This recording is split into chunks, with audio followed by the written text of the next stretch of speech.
Bem, o nosso estudo é a avaliação da segurança e eficácia clínica do Azvudine.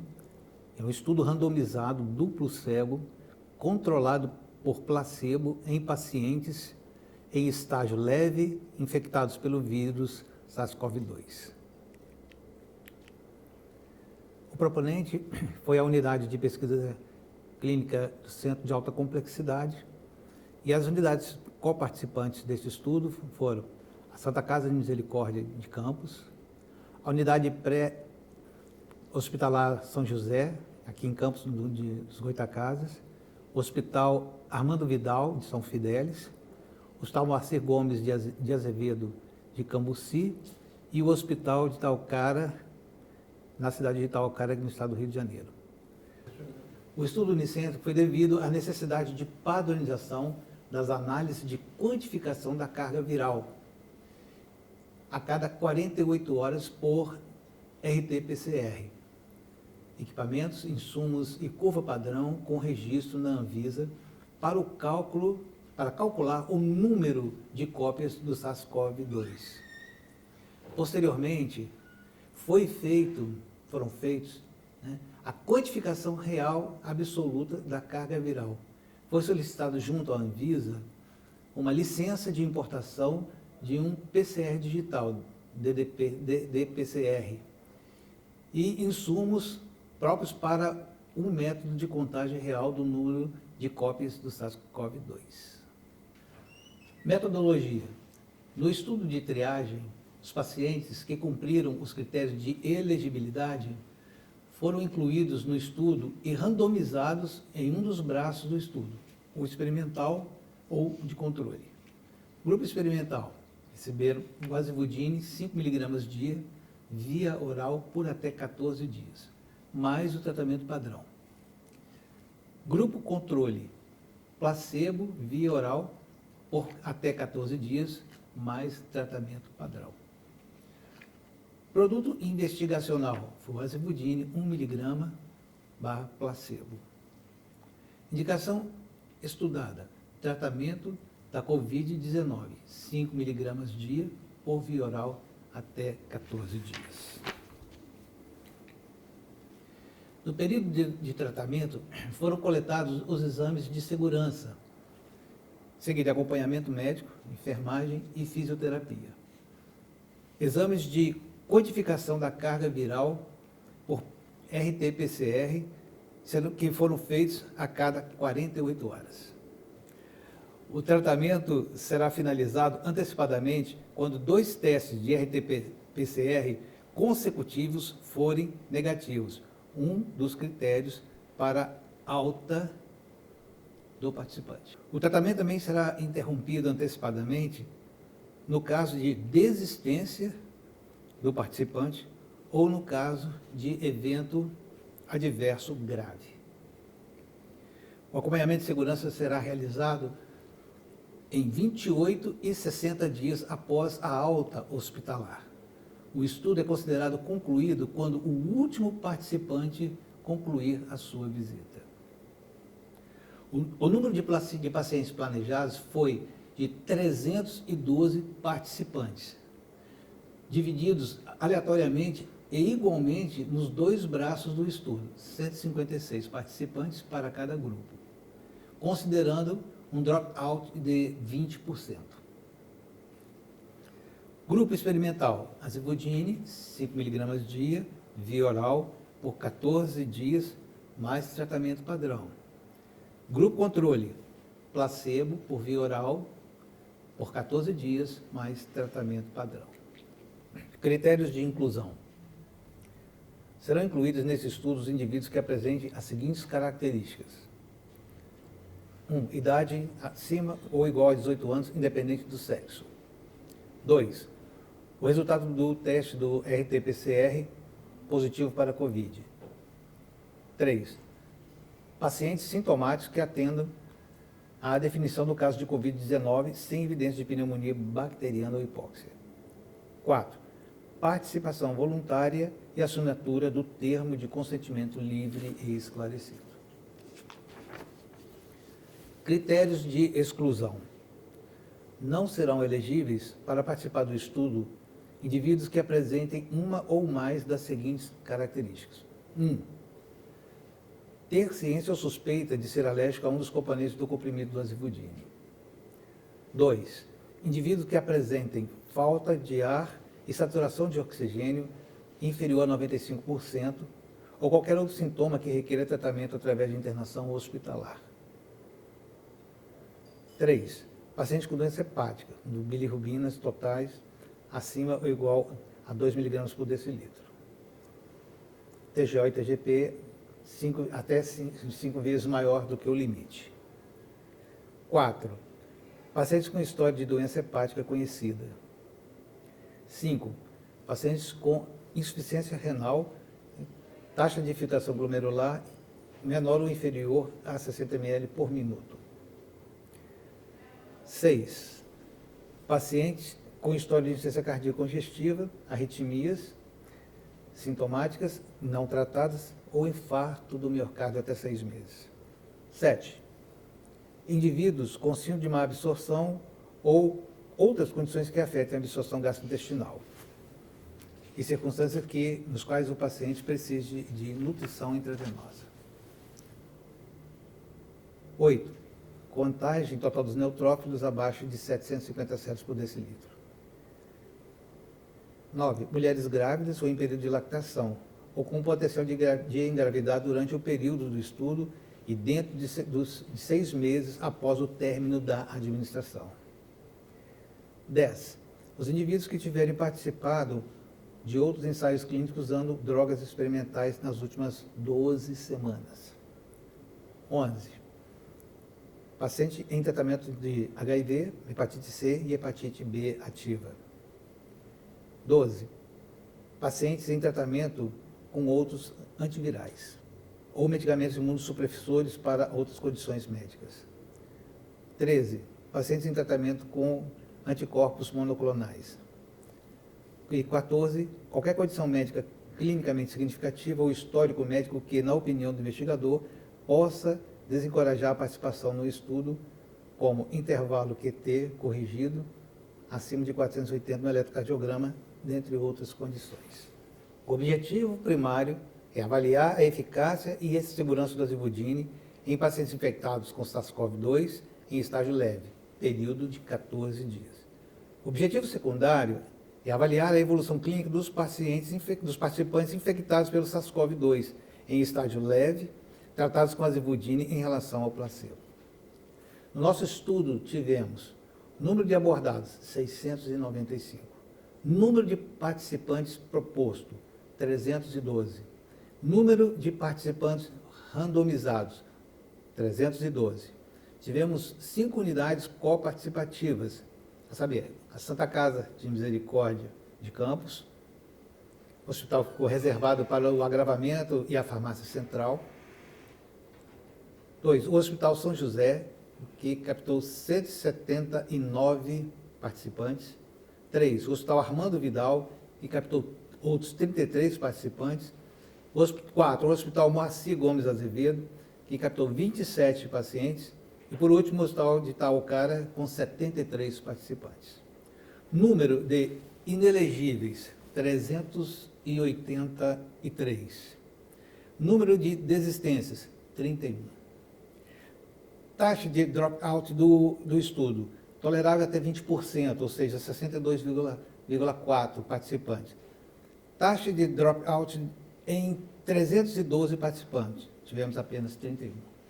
Motivo: participantes viajaram interrompendo o tratamento ou sentiram-se bem e não achavam necessidade de continuar o tratamento. O total de agravamentos foi 0. Quanto aos dados demográficos, observamos: 1. Não houve predominância acentuada em relação à faixa etária. E houve uma distribuição uniforme quanto à idade e à origem dos participantes. E foi observado que a maioria era do estado do Rio de Janeiro, mas encontramos participantes de outros estados, a saber, São Paulo, Espírito Santo, Minas Gerais e até mesmo Alagoas.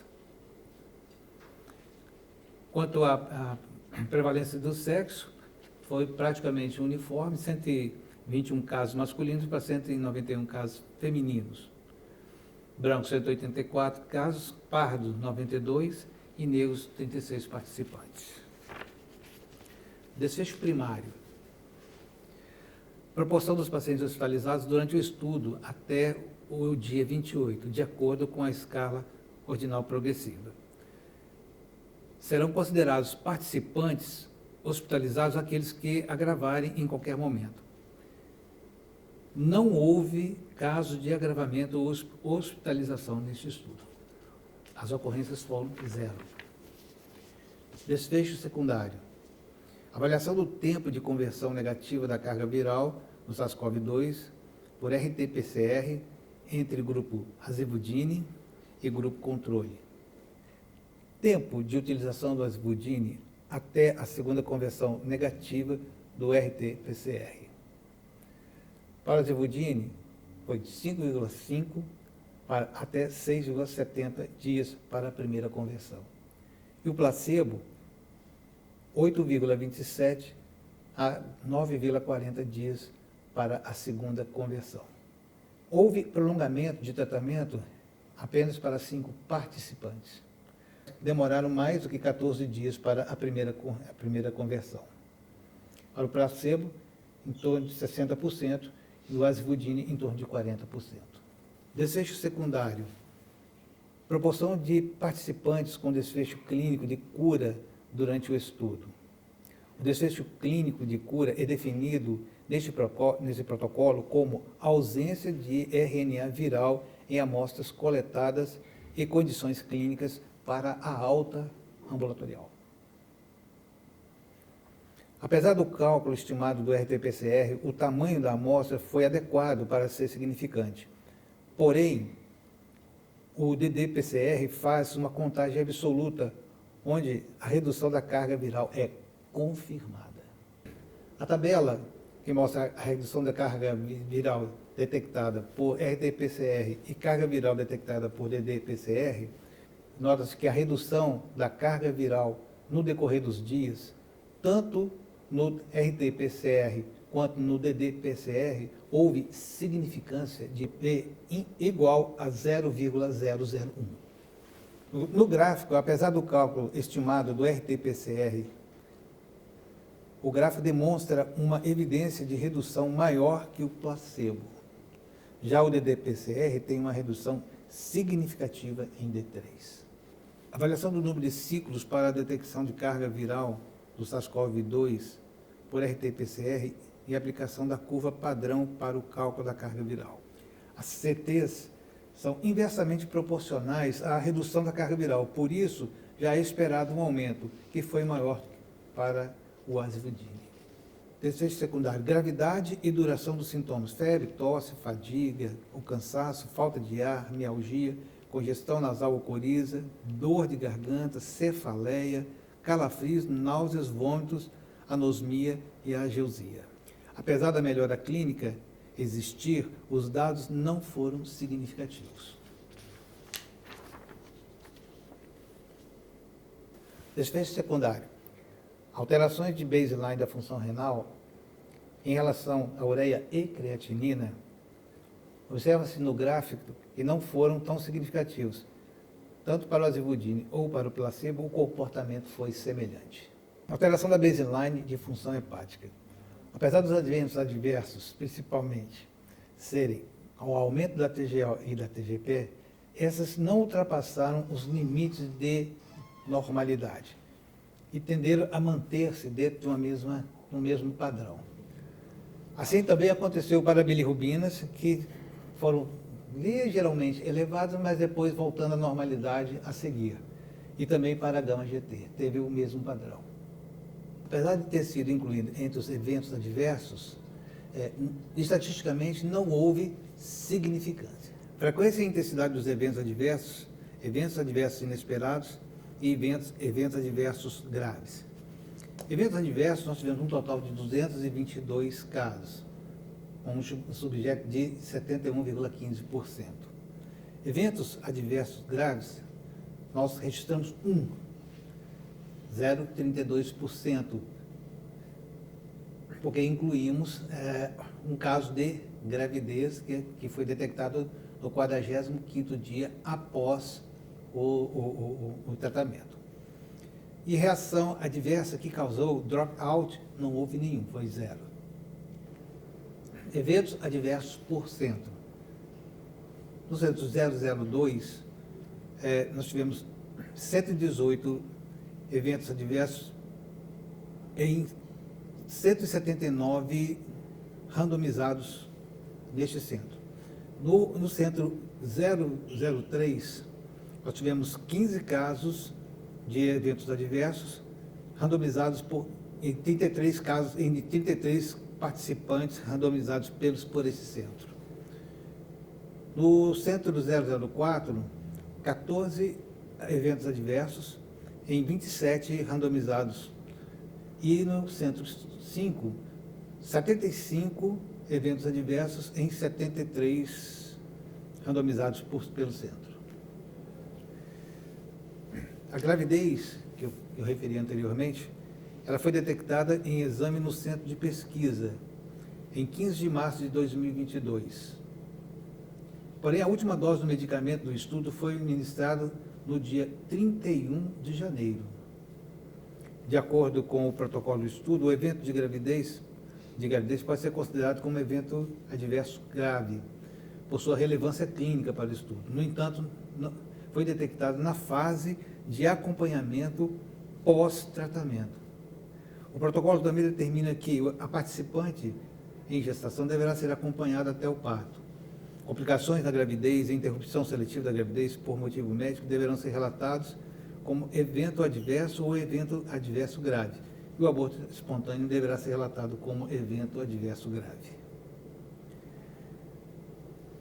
Segundo o protocolo, se a gravidez foi descoberta no período de acompanhamento, deverá ser relatada na CRF. Porém, como não está claro, colocamos como evento adverso grave por ser uma ocorrência médica significativa. Informamos que não houve sequelas ou mortes em decorrência da participação no estudo. Também não houve casos de solicitação de indenização ou demanda judicial. De acordo com os dados de acompanhamento clínico, os eventos adversos graves não foram relacionados ao estudo. As reações adversas neste estudo foram principalmente cefaleia, tontura, náusea e aumento em grau 1 de TGO, TGP, mas essas condições se normalizaram. Houve aumento também e diminuição da gama-GT. As reações adversas foram reações adversas comuns a medicamentos antivirais e não ocorreram reações adversas inesperadas. Nesse estudo, houve 35 casos de relato de tonturas, que podem ser relacionados à labirintite, em um participante que tinha história pregressa, hipoglicemia devido à alteração do paladar, dispneia, diarreia, tosse, taquipneia, hipertensão arterial, taquicardia e astenia. 3 casos de tontura não puderam ser relacionados a nenhuma dessas causas e podem ter sido causadas pelo medicamento. Ocorrência de interações medicamentosas. Não houve evento adverso que possam ser relacionados à interação com drogas. A ocorrência foi 0. Desfecho secundário. Taxa de mortalidade por todas as causas durante o estudo. Mortalidade. Não houve caso de mortalidade nesse estudo. A ocorrência é 0. Desfecho secundário também. Proporção de agravamentos relacionados a comorbidades. Não houve agravamento nesse estudo. As ocorrências foram 0. Agravamentos ocorridos no período pós-tratamento, até 60 dias do desfecho. Não houve agravamento nesse estudo. A ocorrência foi 0. Avaliar a tolerabilidade do uso do azibudine no regime de 5 mg dia por até 14 dias. Tolerabilidade, adesão ao tratamento, foi de 90,06%. Tempo de utilização do medicamento, até 14 dias. Participantes que retiraram o consentimento, 0. Participantes que abandonaram o tratamento, 31. Objetivo primário foi avaliar a eficácia e a segurança da azivudina em pacientes infectados com SARS-CoV-2 em estágio leve, período de 14 dias. E qual foi o objetivo secundário? Avaliar a evolução clínica dos participantes infectados com SARS-CoV-2 em estágio leve, tratados com azivudine em relação ao placebo. O IgZ2 é um ensaio clínico que demonstrou estatisticamente a eficácia do azivudine em relação ao placebo, a segurança do azivudine e a tolerabilidade do medicamento.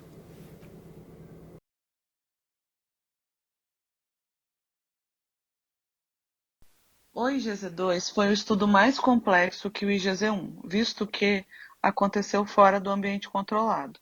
Como era um estudo de caso leve e residencial, o participante de pesquisa tinha consciência que sua participação e acompanhamento era fundamental para o sucesso da pesquisa. Assim como no IgZ1, os participantes de pesquisa eram avaliados diariamente. Então, se avaliava sinais, sintomas, glicemia, oximetria de pulso e a cada 48 horas eram submetidos a uma bateria de exames, compostas por exames bioquímicos, SUAB, eletrocardiograma, entre outros. Logo pela manhã, o sistema emitia as fichas clínicas das visitas que seriam feitas naquele dia. As fichas eram anexadas aos kits de coletas de sangue, aos kits de coletas de SUAB e aos medicamentos que seriam administrados naquele dia. Após a emissão das fichas clínicas, a equipe composta por médicos, enfermeiros, técnicos de enfermagem, assistente de pesquisa e motorista se dirigiam às residências dos participantes de pesquisa. Assim que terminavam as visitas domiciliares, as amostras de sangue eram entregues no laboratório Plínio Bacelar e as amostras de SUAB eram entregues ao Centro de Alta Complexidade e as fichas clínicas anexadas ao sistema. Caso algum participante de pesquisa agravasse, nós tínhamos os subinvestigadores e as unidades participantes para efetuar o atendimento médico e possível internação. Felizmente, não tivemos nenhum agravamento no IgZ2. Tivemos um total de 695 abordados e 312 voluntários randomizados. 15 dias após a alta, o sistema emitiu uma nova ficha clínica para a visita domiciliar do participante. Nessa visita era feita checagem de sinais e sintomas e coleta de exames, entre eles RT-PCR, eletrocardiograma e exames bioquímicos para avaliação completa do estado de saúde desse participante de pesquisa.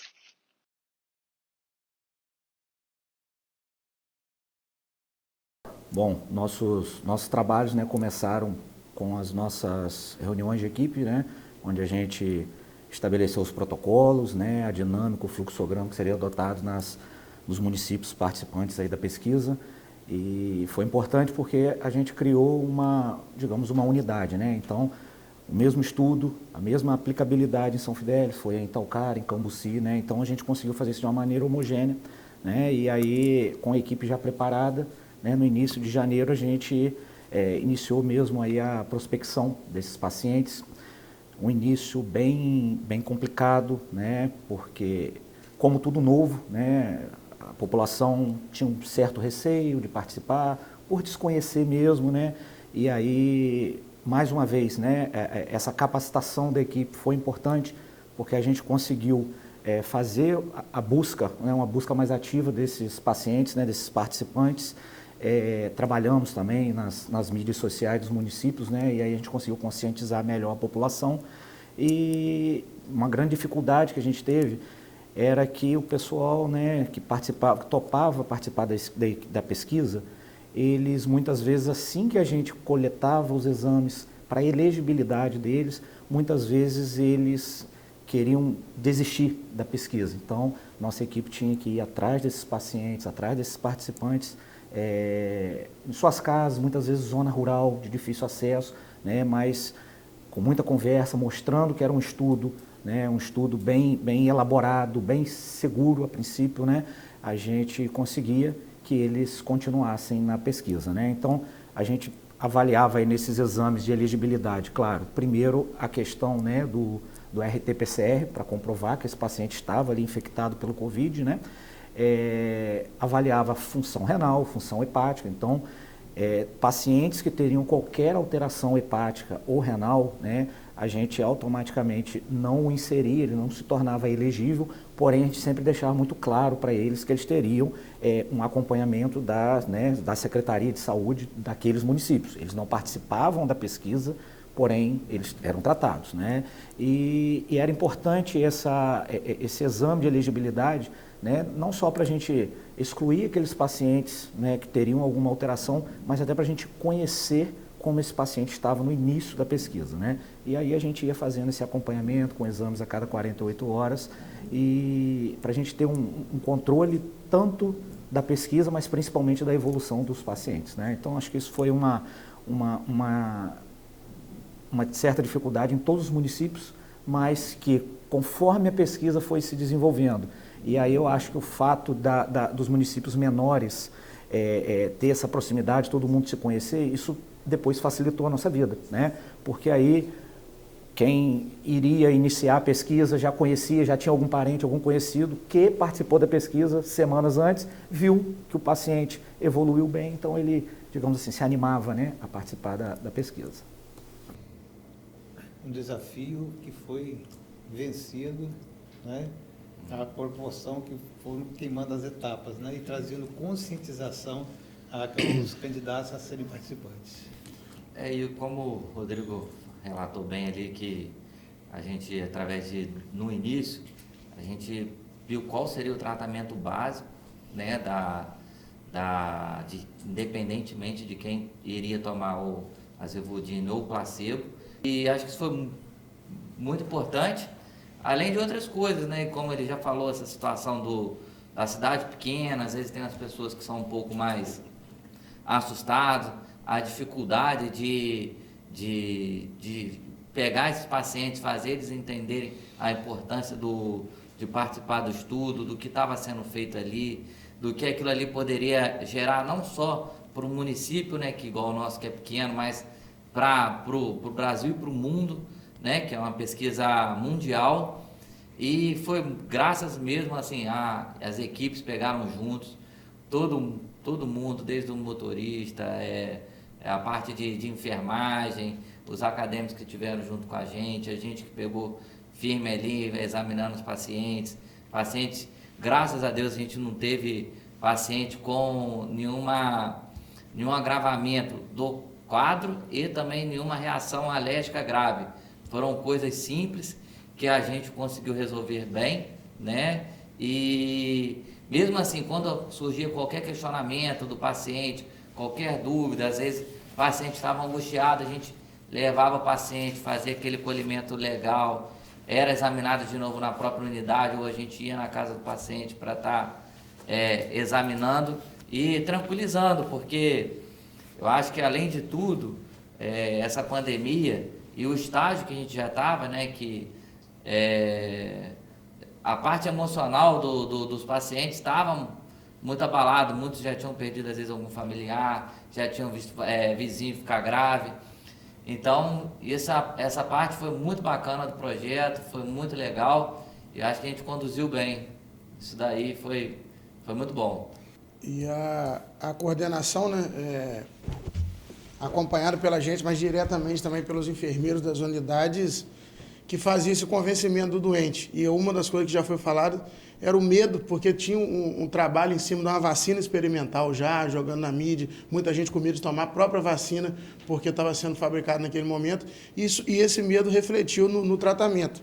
Uma das coisas que a gente teve dificuldade foi em função do número de comprimidos, porque era um número elevado e as pessoas acreditam que, independente da miligrama que tem um comprimido, que o número de comprimidos poderia ser pior, vou tomar 5 comprimidos. E a gente explicava que aqueles 5 comprimidos dariam, né, um total de 5 miligramas para fazer o acompanhamento.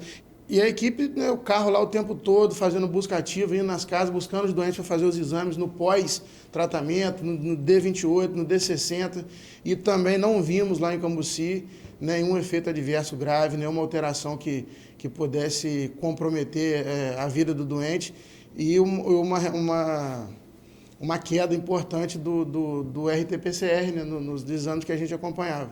Então, a gente acreditou desde o início no estudo, a gente viu a evolução dos pacientes de forma bastante tolerável, né, até mesmo do início de epigastralgia, de reação alérgica e das outras reações que pudessem acontecer com o uso do remédio. Então, foi um trabalho muito bem feito, muito bem elaborado e bastante seguro. Achei legal isso aí que o Thiago estava comentando, que foi realmente uma dificuldade que a gente encontrou, porque o paciente vinha quando ele mais precisava, a gente tratava, né, medicava, só que a gente precisava dar acompanhamento daquele paciente por causa do projeto D28 e do D60, e às vezes esse paciente sumia, né, e a gente fazia busca ativa, de ir várias vezes na casa desse paciente, às vezes ele estava trabalhando porque já tinha voltado à vida normal, ia pós-trabalho, pós-horário de trabalho da equipe. Então, assim, nos desdobramos para ter perda mínima mesmo, perder o mínimo de pacientes que tinham tomado a medicação, que tinham tido sucesso, né? E a gente, durante o projeto, a gente via que a própria comunidade começou a abraçar e começou a querer participar, porque a gente tinha um atendimento diferenciado, queira ou não queira, a gente tinha um acompanhamento diferenciado e os exames todos realizados. O acolhimento do doente foi muito bem feito. E a própria dinâmica que a gente estabeleceu, né, antes de realmente ir para o campo prático, essa questão de todo dia, né, o enfermeiro está indo ao domicílio do paciente para administrar a medicação junto com ele. Então, o paciente se sentia seguro nesse sentido. Olha, eu vou participar porque todo dia a equipe está aqui. Se eu tiver qualquer, né, efeito, né, e a visita médica, né, a cada 2 dias, e a gente também, né, deixava eles bem tranquilos em relação, se ele sentisse qualquer coisa, a qualquer momento, que ele poderia procurar a unidade hospitalar do município, né? Porque a gente tem essa facilidade nos nossos municípios, né, do munícipe e ao hospital. Mas foi fundamental esse contato aí nesses primeiros 14 dias, né, de cada paciente, você indo diariamente, né? Isso passou uma segurança muito grande para o paciente e para nós pesquisadores, né? Porque a gente tinha um controle muito seguro da evolução do paciente ali. Como diretor clínico do Hospital São José, na época da pandemia, nós éramos referência de atendimento Covid no município de Campos. Tivemos uma alta demanda de pacientes no hospital, então tivemos que criar estratégias para absorver esses pacientes, criar um fluxo, né, como uma forma de triar esses pacientes para incluir voluntários para pesquisa.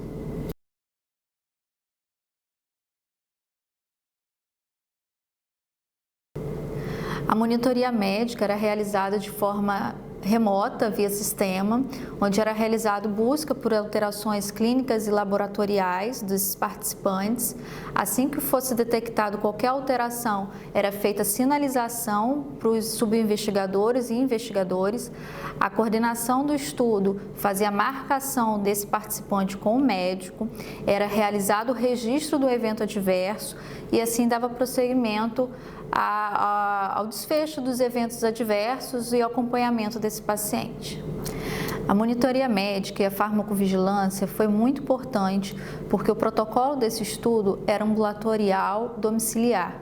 Então, precisava de uma monitorização em tempo real desses pacientes para a própria segurança de todos os participantes. Eram muitos casos ao mesmo tempo, concomitantes, então essa monitoria precisou ser feita de forma intensiva para a segurança de todos.